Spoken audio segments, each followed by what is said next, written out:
자, 이번 시간은 법률행위 총설 등에 관한 주제를 볼 거예요. 원래는 이제 우리 교재는 민법 총책 제일 앞에 있는 얘기인데 공부를 진행할 때 해보니까 이게 제일 어려워들 하십니다. 총론적인 내용이다 보니까. 그래서 다시 얘기하려면 기본 틀을 잡으셔야 되죠. 자, 법률행위라고 하는 것이 무효인 법률행위가 있습니다. 어떤 법적 효력도 발생하지 않는 것. 그 이제 절대적 무효하고 상대적 무효 두 가지로 대별을 해보게 되는데, 이 절대적 무효라고 하는 것은 선의 제3자라는 사람도 전혀 보호를 받을 수 없는 것을 절대적 무효라고 부르죠. 그래서 효력 규정에 위반한 법률행위라든가 또는 반사회적 법률행위, 불공정한 법률행위 이런 게 있고요. 상대적 무효라고 해서 원칙적으로 선의 제3자 보호받게 되는 케이스가 비진의 의사표시 중에서 상대방이 알았거나 알 수 있었을 때, 그리고 또 하나 이슈 삼아야 될 게 통정 허위 표시, 이런 것들이 소위 상대적 무효라고 부르게 됩니다. 그리고 지난 시간에 공부했던 거예요. 취소할 수 있는 법률 행위라고 해서 사고에 따른 의사표시, 사기 강박에 따른 의사표시,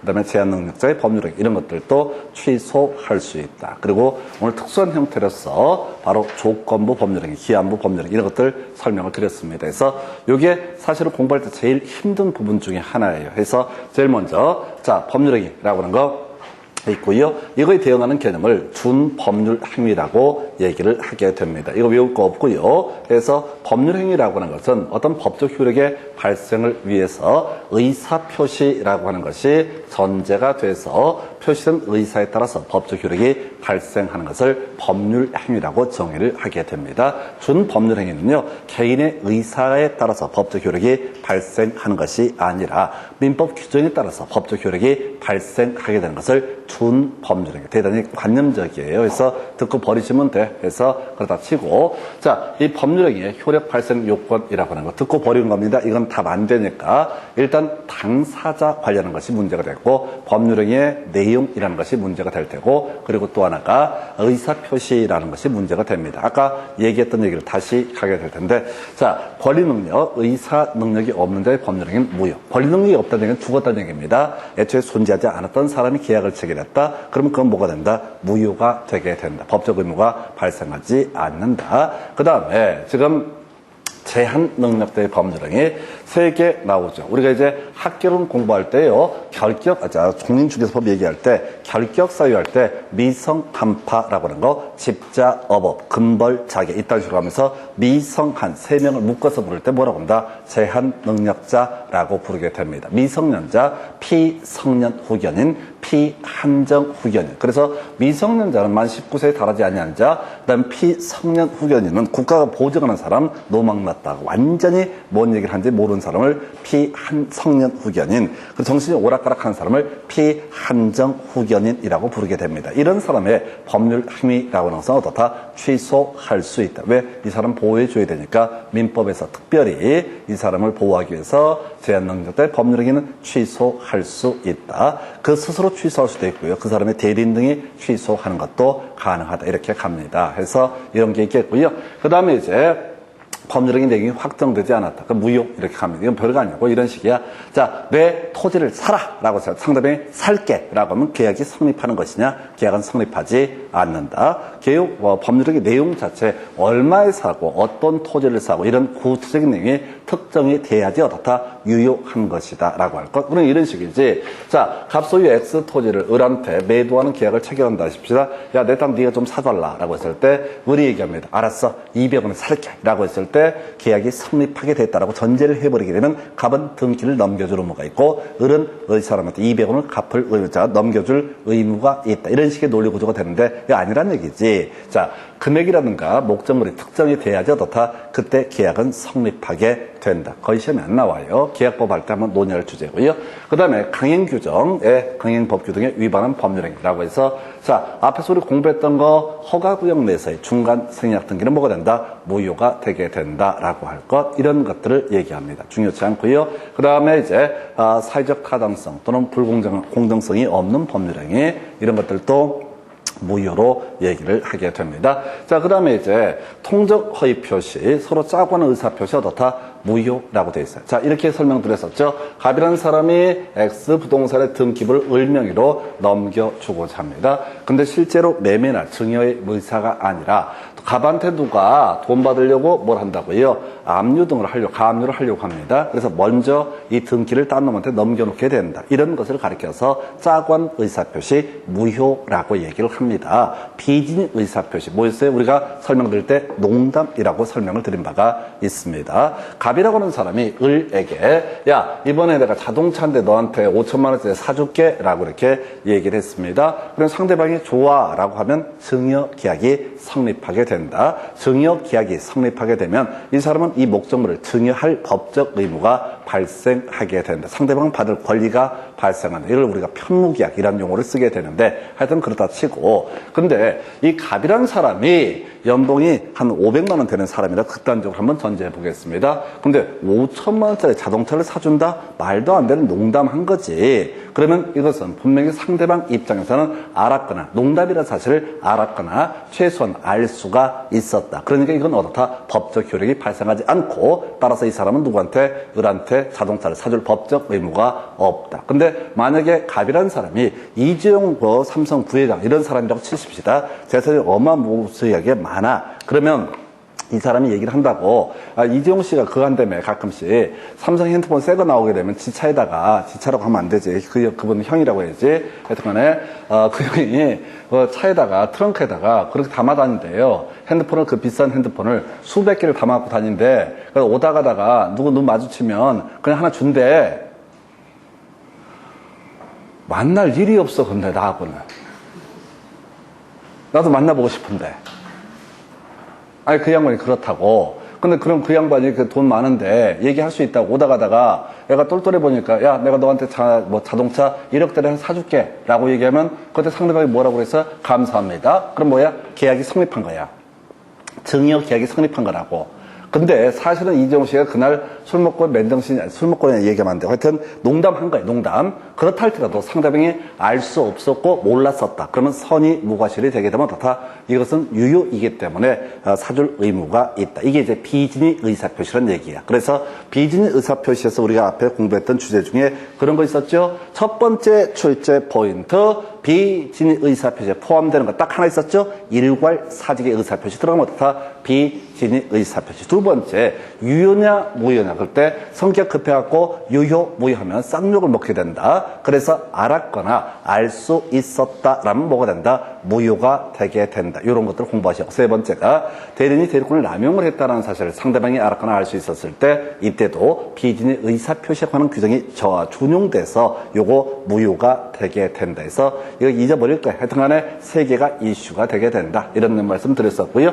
사고에 따른 의사표시가 취소가, 요건 이제 취소할 수 있고요. 사기 강박에 따른 의사표시도 어떻다? 취소할 수 있다. 그래서 민법이 어려운 게 이 전체를 다 뭉뚱그려서 한 문제를 구성을 하는 거야. 그러니까 짜증이 나고 힘들어요. 그래서 다른 과목은 제가 보면은 공부하는 거에 비해서 찍어서 효부를 볼 수가 있어요. 근데 이제 민법은 이게 다 그냥 정확히 알아야 돼. 지식이 있어야 돼. 그렇다고 해서 다 문제를 풀어보면서 배웠지만 전체 지문을 다 아는 게 아니라 몇 개라도 정확히 답이 되는 포인트를 가야 되는데, 하여튼 이런 식으로 법률행위의 효력 발생 요건은 보셨고요. 뭐 얘기 길게 했는데, 자, 여기서 제일 답부터 먼저 외우십시다. 이미 한번 시험 지문에 나왔었고요. 농지 매매 계약을 체결할 때 매수인한테 농취증 없어도 다 그 농지 매매 계약은 유효하게 성립하게 된다. 즉 효력 발생 요건이 아니다라고 얘기합니다. 자, 나머지 얘기를 한번 설명을 드릴까요? 자, 우리 이미 대리행위 공부하셨습니다.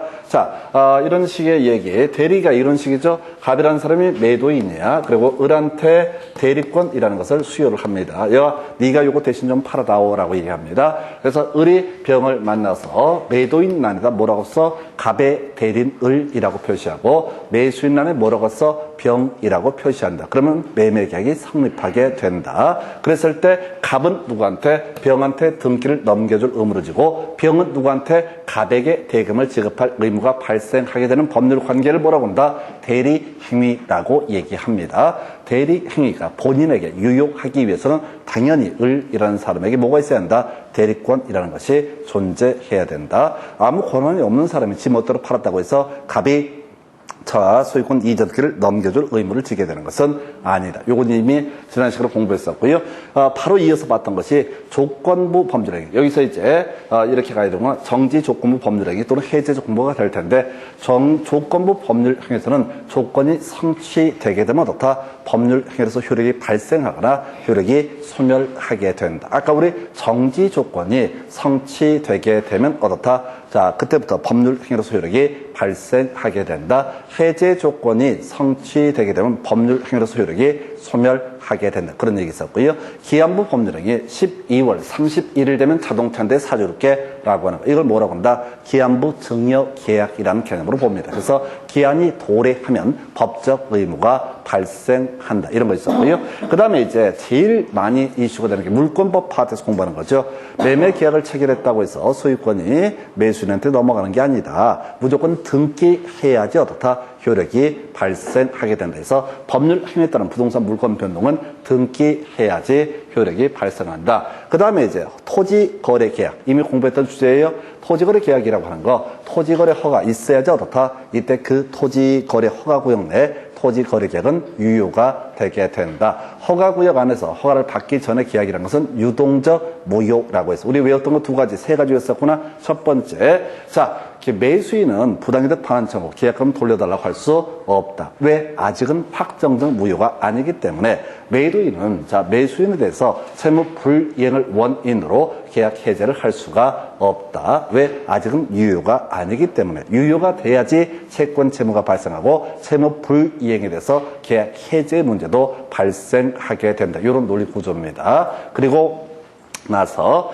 자, 이 학교 법인의 기본재산 처분이라고 하는 것은 관할관청이었고, 요건 이제 소위 효력규정 얘기였었죠. 그래서 전에 이제 박근혜 전 대통령 관련한 사건 하면서 K재단, 미르재단, 이게 이제 소위 이름하여 법인이 되게, 재단 법인이 되게 될 텐데, 이 재단 법인에 있어서는요, 기본 재산이라는 개념이 있고, 또 처분 가능한 재산이라는 개념이 있습니다. 해서 이 재단 법인에서 기본 재산은 함부로 처분을 할 수 없고요.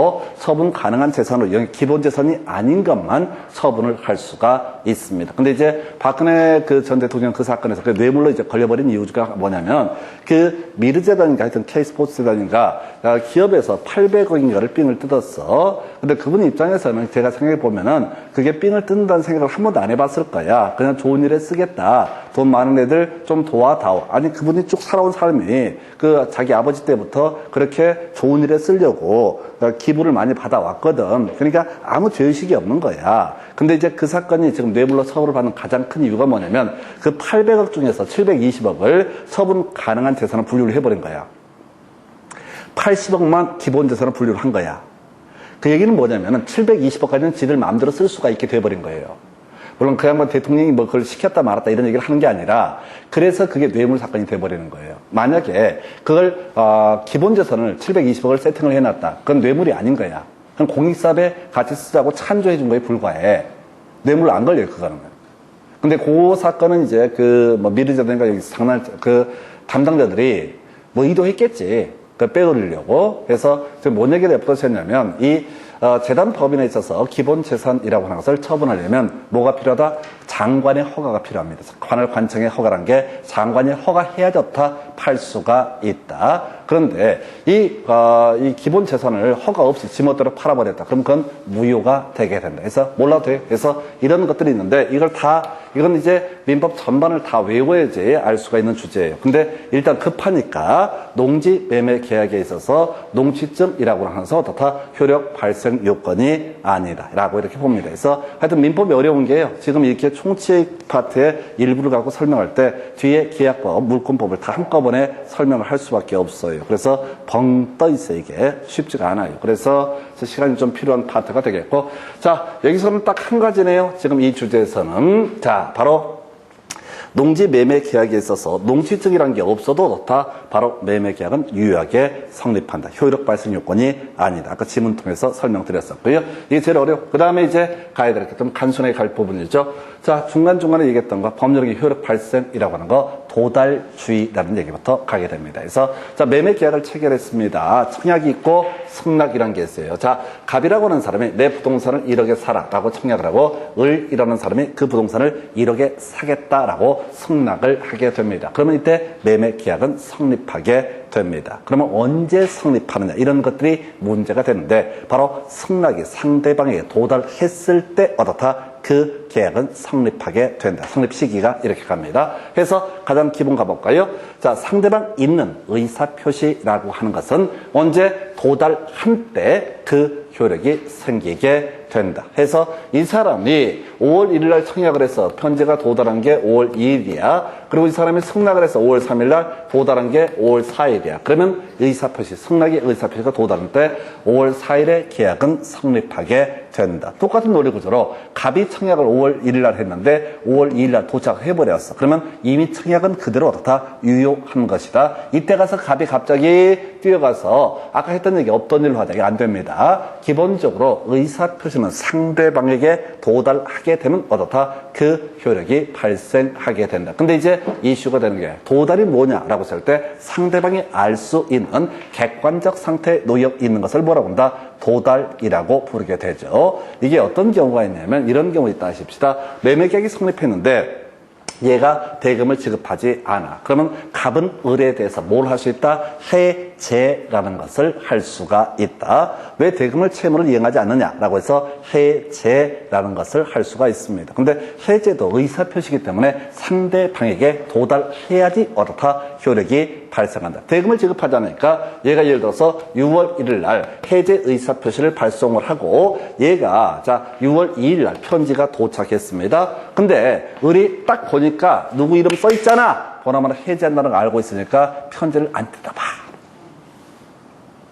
편지를 안 뜯어본다고? 그러면 상대방이 도달했어요, 안 했어요? 도달했다고 본다고. 상대방이 알 수 있는 객관적 상태에 놓여 있다고 보는 거라고요.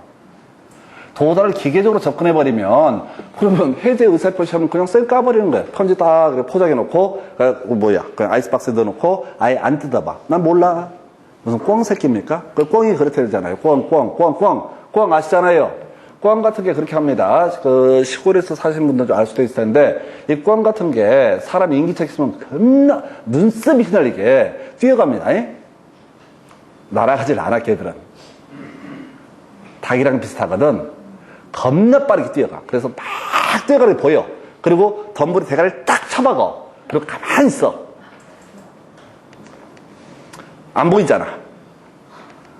안 보이잖아. 근데 그렇다고 꽝을 잡으러 갈 수는 없어요.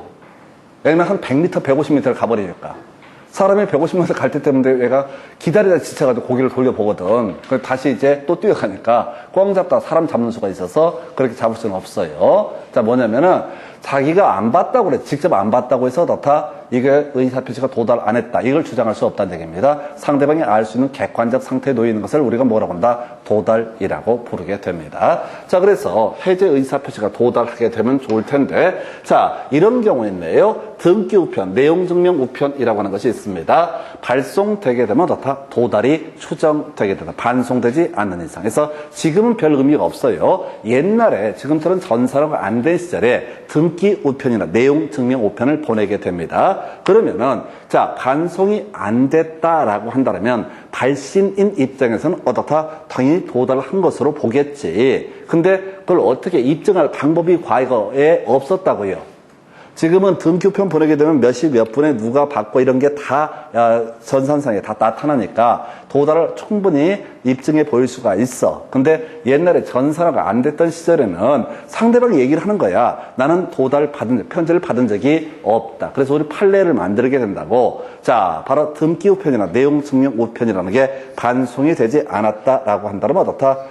그냥 당연히 도달한 것으로 추정하게 된다라는 명제를 만들어내게 됩니다. 30회 때 답이 됐던 지문이고요. 자, 그 다음에 이슈. 자, 바로 특수한 경우라고 해서 사망, 제한 능력자. 자, 이게 이제 의사표시자가 통지를 발송한 후에 사망하게 되더라도 의사표시 효력에는 영향을 미치지 않는다. 그래서 이런 경우 가볼까요? 이런 경우가 있다 하십시다. 갑이라는 사람이 지금 부동산을 가지고 있는 사람입니다. 자, 그래서 갑이 이 부동산을 이렇게 사시오라고 청약하고요. 이 양반이 조금 맛이 갔었나 봐. 노망기가 있었나 봐. 그래서 이게 원래 한 2억 같이 하는 건데 손편지로 이렇게 사시오라는 청약을 했고 을이 이게 웬 떡이냐 싶어가지고 승낙을 하게 됩니다. 근데 이 사람이 청약을 한 건 5월 1일, 도착한 건 5월 2일, 그 다음에 이 사람이 답장을 보낸 게 5월 3일, 어찌어찌 5월 6일 날 도착했다. 이렇게 전제한 보겠습니다. 따로 이 승낙 기간을 정하지 않았다고 전제를 하는 거야. 근데 이 사이에 5월 5일 날 이 사람이 사망하게 되면 이때 계약이 성립하게 될 것이냐라고 했을 때 전혀 문제가 되지 않는다. 이미 청약은 유효한 것이고 상대방이 뭐라고요? 바로 상대방이 이 청약을 받아서 승낙을 하게 되면 그때는 계약이 성립하게 된다. 이런 경우가 있을 테고, 또는 이 사람이 말이에요. 5월 3일 날 자, 편지 보내고 와서 돌아오는 길에 교통사고로 사망을 하게 된다라고 했을 때 나중에 도달했다는 전제에서 이 계약은 어떻다? 그대로 성립하게 된다. 그래서 의사표시자가 사망하더라도 이때 의사표시 효력에 영향을 미치지 아니한다. 그럼 이때 매도인 주가나 매수인 주가나 그런 사태가 터지게 되면 상속인이 있다고 쳤을 때 우리 등기법에서 상속인은 피상속인을 대위해서 등기 신청을 하면 되는 문제다. 이런 식으로 해서 등기법에서 논의가 되게 됩니다. 또 하나, 자, 이런 거 나와야 되죠. 의사표시자가 중간에 제한 능력자가 되더라도 의사표시 효력에는 영향을 미치지 아니한다. 자, 우리 제한 능력자가 뭐가 있다고 해서 미성한 있었죠? 미성년자, 피성년 후견인, 피한정 후견인. 근데 성년자가 미성년자가 될 수는 없잖아요. 21살인데 얘가 좀 맛이 가더니만 미성년자가 될 수는 없잖아요. 그러니까 이건 어떤 경우냐면 피성년 후견인 또는 피한정 후견인이 되는 경우를 상정을 하는 거야. 얘가 청약을 했다고요. 1억에 사시오. 근데 노망 나가지고 2억짜리 물건 1억에 사라고 얘기했다고. 그래서 얘가 오케이 옳았구나 해가지고 승낙을 해버렸다고. 그런데 이 사람이 5월 1일 날 편지를 발송하고 그 사이 5월 2일 날 오전 10시경에 법원에 끌려가서 피한정 후견 선고나 피성년 후견 선고를 받게 됩니다. 그러면 이 중간에 의사표시를 해놓고 제한 능력자가 되어버렸다고요. 그러면 그 전에 한 의사표시 당연히 어떻다?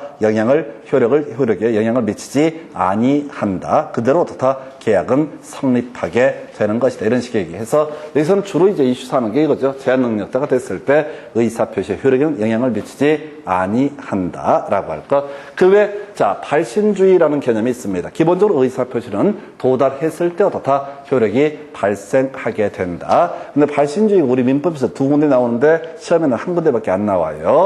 격지자간의 계약에 있어서 승낙의 통지라고 하는 것은 발신했을 때 효력이 발생한다. 똑같은 사례를 가지고 설명을 드리겠습니다. 갑이 5월 1일 날 을에게 1억의 부동산을 사라라는 청약을 하게 되고 미리 얘기를 합니다. 너 이거 답변 언제? 5월 3일까지 답변을 줘라. 자, 겁나 싸게 하는데 빨리 답변을 줘라. 내가 금매로 팔려고 한다. 그래서 이 을이라는 사람이 5월 1일 날 편지를 받고 5월 3일 날 편지를 발신을 하게 됩니다. 그리고 상대방에게 도달한 건 5월 6일입니다. 그럼 이때 계약이 성립한 것이냐가 문제가 되는 거야. 자, 청약자는 언제까지? 5월 3일까지 답을 달라고 했어. 근데 편지로, 이거 핸드폰 안 써야 돼. 핸드폰 써버리면 말이 안 돼. 그래서 편지로 5월 3일 날 발송을 했다고요. 그리고 5월 6일 날 도달했다고 어린이날 하루 쉬고 그래서 이때 계약은 성립하는 거냐? 성립하는 것이다. 자, 바로 격지자간은 멀리 떨어져 있는 사람 간의 계약, 편지를 주고받고 할 때는 발신했을 때 어떻다? 승낙의 의사표시라고 하는 것은 발신했을 때 효력이 발생한다. 그래서 5월 6일 날 도착했다는 전제에서 5월 3일 날 이미 어떻다? 효력이 발생한다. 그래서 청약자가 5월 3일까지 답을 달라고 했는데 5월 3일까지만 편지를 보내더라도 발신을 하더라도 이때 계약은 성립한다. 그래서 자, 격지자간 멀리 떨어져 있는 사람 간의 계약이라고 하는 거 있어서 자, 이 포인트 뭐라고요? 청약 아니야?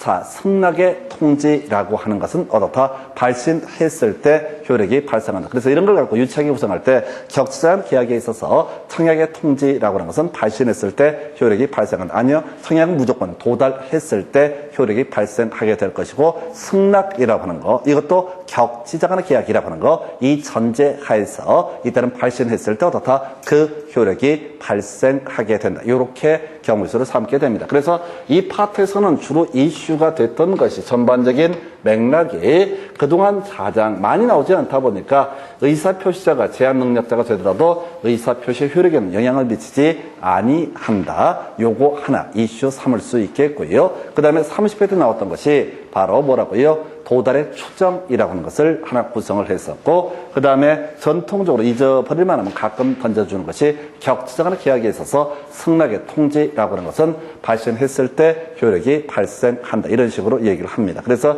이 의사표시라고 하는 게 대략 한 2, 3년에 한 문제 구성되나 요 정도의 출제 비중을 가지고 있는데 그 정도 보셨고요. 자, 하나 더 이제 무식하게 외워야 될 것들 몇 개가 기다리고 있습니다. 그래서 법률행위 분류라고 해서 자, 법률행위는요 하나의 의사표시만으로 법적 효력이 발생하게 되는 것을 단독행위라고 부르게 됩니다. 그리고 두 개 대립하는 의사표시가 합쳤을 때 법적 효력이 성립하게 되는 것을 계약이라고 부르게 됩니다. 그래서 단독행위도 계약도 소위 표시된 의사에 따라서 법적 효력이 발생한다는 측면에서 법률행위의 일종이 되게 됩니다. 요즘에 잘 내지 않는데요. 일단은 여기서 외워야 되는 게 상대방 있는 단독행위라는 개념 대가리 따서 외우십니다. 동철, 상추, 취해라고 해서 동철, 상추, 취해 동의라는 개념이 하나가 있고요. 철회라는 개념이 하나가 있을 테고 상계라는 개념이 있고요. 추인이라는 개념이 하나가 있고요. 그 다음에 취소라는 개념이 있고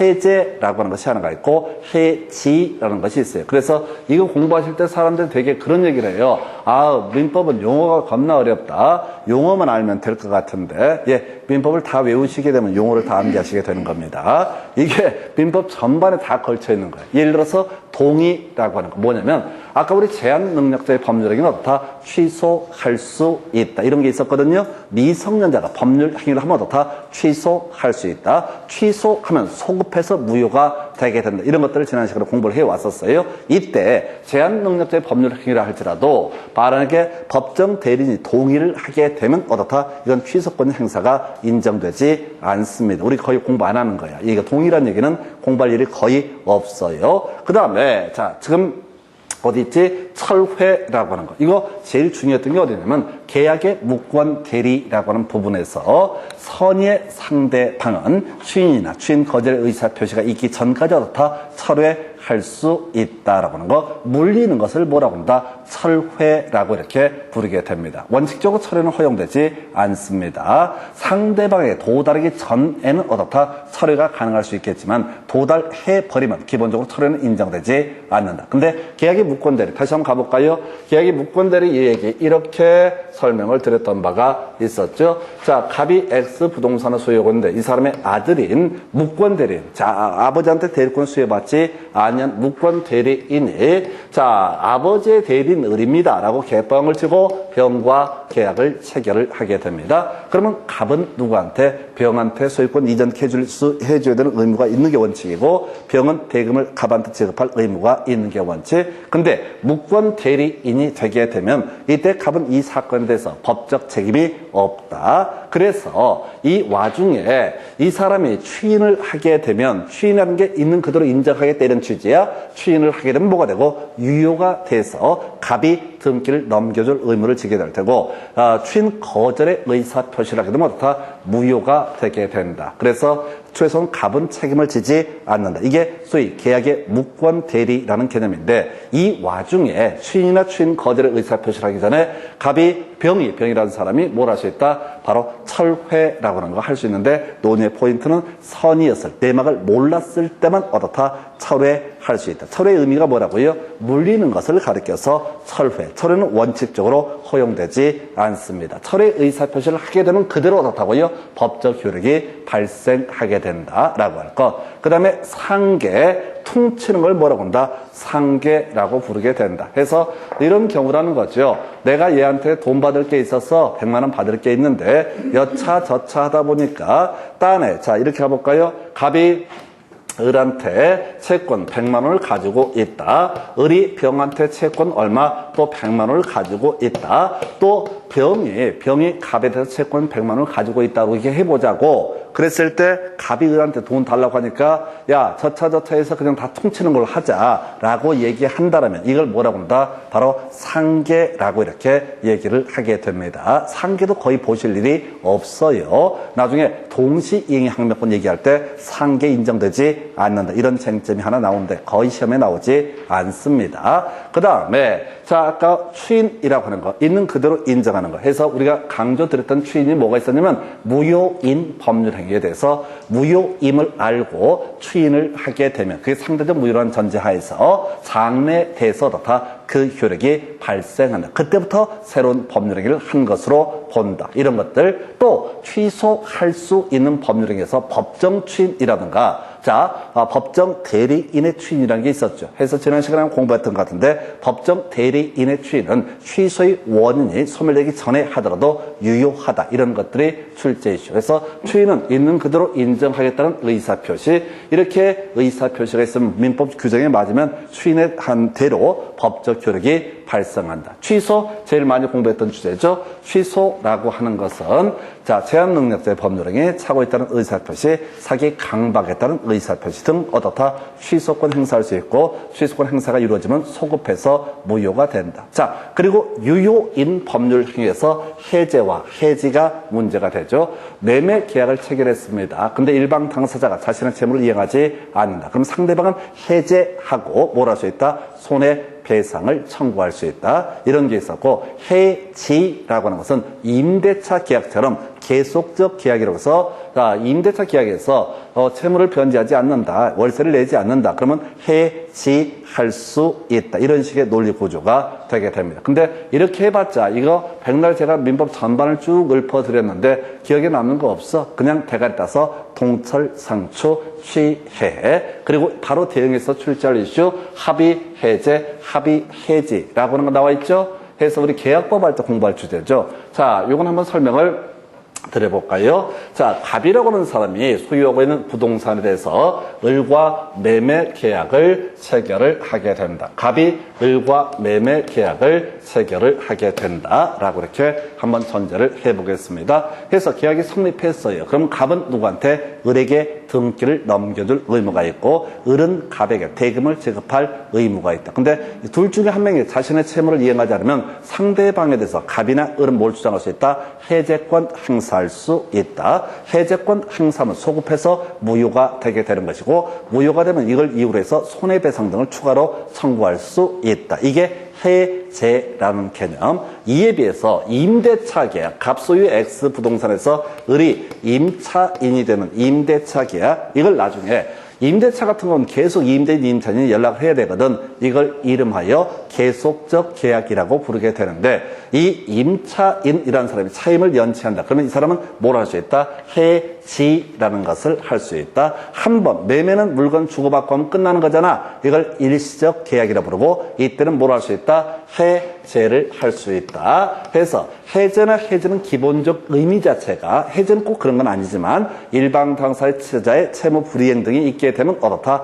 해지라는 것을 해제나 해제를 할 수 있다. 근데 양쪽 당사자가 아무 잘못이 없는데 중간에 우리 그만 째지기로 해 라고 해서 매매 계약을 체결했고 각자 없던 일로 하자. 이걸 뭐라고 한다? 합의 해제. 두 사람의 의사의 합치가 있으니까 이건 뭐가 된다? 계약의 일종이 된다. 합의 해지도 마찬가지야. 민법 규정이라든가 일방 당사자의 귀책 사유가 없음에도 불구하고 야 그냥 우리 임대차 없던 일로 하자라고 쇼부를 쳐 청약과 승낙해서 성립하게 되는 걸 뭐라고 한다? 합의 해지. 요즘엔 좀 출제 빈도가 떨어지는데 우리가 동철, 상추, 취해 이거 뒤지게 외워놨거든. 그래서 꼭 문제 구성할 때 뭐라고? 합의 해제, 합의 해제를 툭 던져놓게 돼. 그럼 머리 글자 따서 외우신 분은 깜빡 쏟게 되는 거야. 그래서 합의 해제, 합의 해제는 계약의 한 유형이 되게 된다. 이렇게 정리를 하게 됩니다. 그래서 이게 이제 법률행위 분류라는 개념 중에서 의사 표시의 수에 따라서 상대방 있는 단독행위하고 상대방 없는 단독행위를 비교해 드렸고요.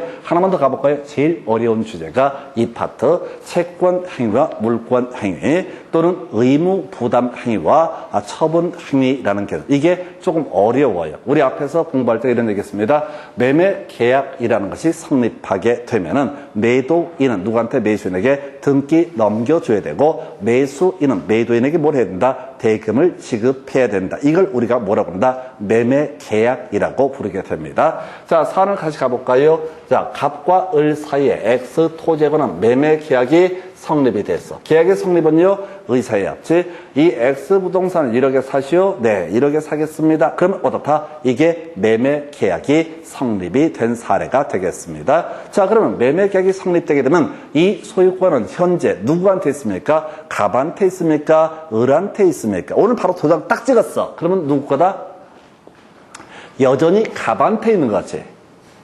의사의 합치만 있을 뿐이고 앞으로 갑은 누구한테? 을한테 등기 넘겨주고 을은 누구한테? 갑에게 대금을 지급할 의무가 발생하는 건 별개의 문제로 여전히 그 권리 자체는 아직은 누구한테 있다? 바로 이걸 갑한테 있다. 이걸 이름하여 뭐라고 한다? 채권 행위 또는 의무 부담 행위라고 얘기합니다. 즉, 각 당사자가 일정한 채무를 부담하게 되는 관계, 여기까지를 가리켜서 뭐라고 한다? 채권 행위라고 부르게 됩니다. 자, 그럼 두 사람이 계약을 체결했잖아요? 그럼 그 다음 단계가 이행기가 있겠지. 이행기라는 게, 자, 계약서에 쓴 날짜야. 예를 들어서 5월 1일 날 계약을 체결하는데 6월 1일 날 등기 넘겨주고 잔금을 치르기로 한다라고 계약이 됐다 하십시다. 그래서 6월 1일이 돼서 갑이 누구한테? 을에게 등기 넘겨주고 을이 옛날 대금을 지급을 했다. 그래서 등기가 누구께 됐다? 을께 됐다라고 하는 거, 이것을 가리켜서 소유권이 넘어간 상태죠? 소유권이 넘어간 상태죠? 이걸, 이 상황을 가리켜서 뭐라고 한다? 물권 행위라고 부르게 됩니다. 그러니까 우리가 매매 계약을 체결하면 두 단계라고. 첫 번째, 약속을 하는 단계. 이걸 매매 계약이라 불러. 그럼 그 상황은 앞으로 일정한 의무를 부담하는 행위다라고 해서, 또는 채권, 채무가 발생한다고 해서 채권 행위 또는 의무 부담 행위라고 얘기합니다. 이거는 채권 행위가 있다고 해서 법적 권리가 변동되는 것은 아니다. 근데 얘들이 나중에 등기 넘겨주고 대금 지급하는 이 절차를 딱 거쳤다라고 했을 때 이걸 물권 행위 또는 뭐라고 부른다? 처분 행위라고 부르게 됩니다. 요건 감 잡으셨어요? 그죠? 이게 되게 힘들어, 공부할 때. 제가 해보니까 제일 욕 나온 파트가 이 파트였어. 새끼들이 그냥 한 번에 그냥 계약서 쓰면 바로 그냥 소유권 넘어가라고 하면 얼마나 마음이 편해. 공부하다 하기 싫으면 그런 생각을 해. 법을 바꿔버리겠다. 두 번째, 갑 소유의 X 부동산하고요, 을 소유의 Y 건물이라는 것을 서로 바꾸기로 하는 계약. 이걸 우리가 교환 계약이라고 얘기합니다. 금전 외 재산권 간의 상호 교환을 목적으로 성립하는 계약을 뭐라고 한다? 교환 계약. 그래서 이 교환 계약이 두 사람의 의사를 합치가 있었다. 그럼 어떻다? 교환 계약은 성립한다. 오늘 도장 찍었어. 그러면 X 부동산의 소유권은 아직은 누구한테? 갑에게.